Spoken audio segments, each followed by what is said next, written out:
Chapter 886, Preparations Before Leaving. After some consideration, Klein, who already had such a plan, smoothly cleared up his thoughts and decided on his plan of action. Puh! He flicked the piece of paper in his right hand, looking up from the soaring scarlet flames at Rionette Tynecare. He planned on taking out a lone gold coin to provide payment.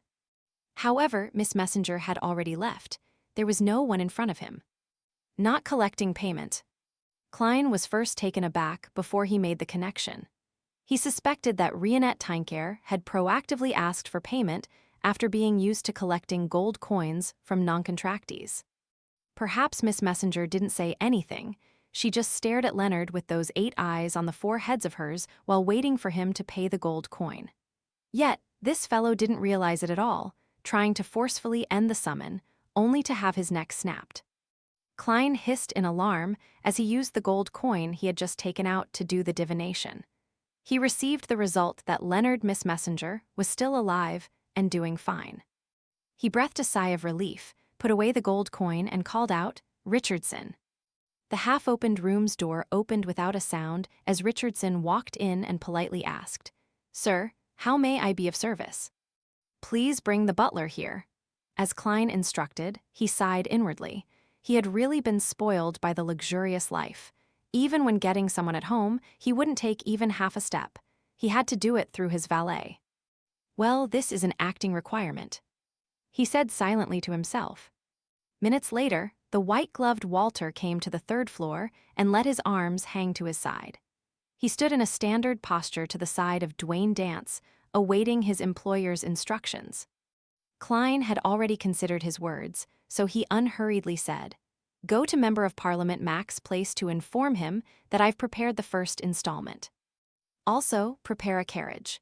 I will be heading to the Bursary Foundation in the morning and will return in the afternoon. If Member of Parliament Mac doesn't have time for me in the afternoon, head over to Dr. Aaron's place, saying that I'll pay a visit in the afternoon." Klein had already taken out £10,000 from above the gray fog and had stored it in a tiny leather briefcase. He was waiting for the opportune time to complete the preparation work of the arms deal transaction. And to air the cache of the gray fog smell, he had deliberately teleported to the sea, feeding creeping hunger in passing. He was afraid that Ammon, who also knew of the gray fog's existence, would detect the special smell while being in the same city, thus seeking out the location of the treasure he was yearning for. "All right, sir." Walter didn't ask his employer how he had gathered the first installment. If memory served him right, Dwayne Dance hadn't been to the bank recently. Of course, this wasn't something to be bothered with. Often, foreigners, especially tycoons from Dacey or Midseashire, would prepare briefcases filled with large sums of money ahead of time. 22 Phelps Street, Lone Charity Bursary Foundation headquarters. Klein walked through the main door and went straight to the 2nd floor, where he found the reception room for directors. As an honorary director who occasionally participated in certain work, he didn't have an office here, but he could use the reception room. He clenched his right hand into a fist and held it to his mouth, deliberately coughing before stepping into the reception room. In there, he sat on the sofa. After a short wait, he stood up again and said to Richardson, who was waiting beside him, "I'll first head to the washroom." After buttoning his coat, Klein stepped out of the room and happened to meet Justice Audrey walking out of her own office. This noble lady was wearing a rather simple dress today. It was white adorned with dark green. Her sleeves and collars had frills, and at her chest were layers of intercrossed lace that formed a bow tie-like flower. She didn't even wear any jewelry. She had a girdle which he couldn't tell, but near her left arm, her clothes clung to her skin when the wind blew, allowing a slight protrusion to appear. "Good morning, Miss Audrey." Klein wore a look of pleasant surprise as though it was a chance encounter. Audrey glanced at the good-looking Dwayne Dance with gray sideburns and replied with a smile, "Good morning, Mr. Dance." She had wanted to cheerfully say, "Long time no see," to snide at him for not being to the Bursary Foundation ever since the opening ceremony. But considering how their relationship was that of acquaintances, she held back from saying such words. Klein rubbed his temples and shook his head with a wry smile. "I'm very sorry that I'm only coming today. I've been very busy recently. I can foresee myself being even busier in time to come. I might make a trip to the southern continent to handle certain matters. The reason why he specially came was that he wanted to inform Miss Justice that he was leaving Backland for some time.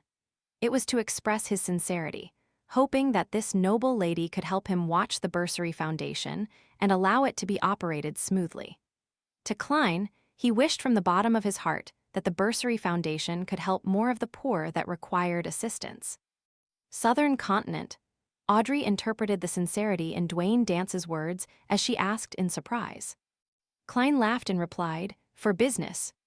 At that instant, the first thought that came to Audrey's mind was, which Sequence 5 is about to lose his life? Upon sensing Miss Justice making some unpleasant assumptions, Klein added, "It's a partnership with the military for the sale of some necessities." What's the meaning behind this? Dwayne Dance's identity is used to probe intel from the military. Audrey was somewhat enlightened as she raised her right hand and gestured 4 times in a clockwise fashion. She said with a bright smile, "May the goddess bless you so that everything goes smoothly." After habitually saying that, she sensed that there was something discordant about that. She had wished that the goddess would bless a blessed of Mr. Fool. This is probably closer to a curse, right? Will Mr. Jayaman Sparrow be angry? No, he's actually a kind-hearted person deep down, and I did it without any malicious intent. The one who returns from the southern continent is probably another blessed who's playing Dwayne Dance, right? Will it be a demigod? Audrey didn't notice it as her thoughts wandered. Klein gave an exasperated smile as he equally drew the crimson moon on his chest in a familiar manner. May the goddess bless us all, and that she doesn't smite us with divine punishment. He added silently. Following that, he spoke as though it was a casual chat. Have you been going to the schools to do some promotions lately? Yes. When this was mentioned, Audrey's expression seemed to radiate. She was proud and happy that she had finally done something substantial. Just as she nodded with some strength, her green eyes revealed a look of sadness. After visiting a few public primary schools, I found many of the children there very pitiful. To save money, they bring their own rye bread for lunch, matching it with a cup of water. Upon saying that, she looked at Dwayne Dance and said, somewhat embarrassed, I know that they're temporarily not bringing me along to the night schools and Sunday schools to prevent me from seeing something worse. But I can imagine things just like those workers who can only live for a few years once they start working at the factories. This was something that the World Jayaman Sparrow had once told her. It was the first time she knew of the real situation of the lower class of Backland, but having not seen them with her own eyes, all she could do was rely on her imagination. Klein sighed and said, perhaps it's worse than you can imagine. There's no need to worry. Once you showcase your ability and win their trust, you will become one of them. Okay, Audrey nodded, as though in thought about how she could showcase herself better. Klein didn't continue on the conversation. After all, this was only their third meeting. They had only exchanged a few words previously, so having too long a conversation easily garnered suspicion. He pointed at the washroom and apologized before opening up his gate to walk over. Audrey looked at Dwayne Dance's back and fell silent as she muttered, what will it be like if it's worse? After receiving a reply from Macht, inviting him to the East Balam Military Veterans Mess in the evening, Klein followed his plan. Hence, he visited Dr. Aaron at 4 in the afternoon. Mr. Dance, your butler didn't inform me of the reason for your visit. As his wife was about a month from being due, Dr. Aaron had declined most of his work, and most of the time he had stayed at home. Towards the sudden visit of Dwayne Dance, who he wasn't too familiar with, he was rather perplexed. Furthermore, with him not being good at interpersonal relationships, he posed the question after exchanging some pleasantries. Klein smiled. This is the thing, I might be heading to the southern continent soon. As you know, the weather there is humid and hot. There are all kinds of insects and diseases there. I wish to prepare some medicine ahead of time to prevent any accidents from happening. I wonder if you have any suggestions. I'm really sorry, but you are the only excellent doctor I know of. Dr. Aaron accepted his explanation and began seriously thinking before giving him the names of some medicine. Towards the end, Klein, who had written a note filled with words, used the excuse of a stomachache to use the washroom on the first floor. The washroom's mirror suddenly darkened as though it was covered by a thick shadow. And in the middle of the shadow, a black pram slowly steered near. In it was a blurry child wrapped in silver silk. "What is it this time?" Will Ossipton questioned using his bright voice. Klein coughed dryly and forced a smile. "You should have heard that I'll be heading to the southern continent. I don't wish to miss your birth, so I would like to know when you plan to have your birthday." Will Ossipton sucked at his thumb and said, "I don't know." "Even an angel can't control when he will be born," Klein asked in surprise. Will Ossipton replied hesitantly, "You don't understand. I've already identified 3 dates. They have unique meaning when it comes to fate, but I haven't decided. I still find it blurry. Perhaps only when the time comes will I suddenly understand what I should do." Is this decidophobia?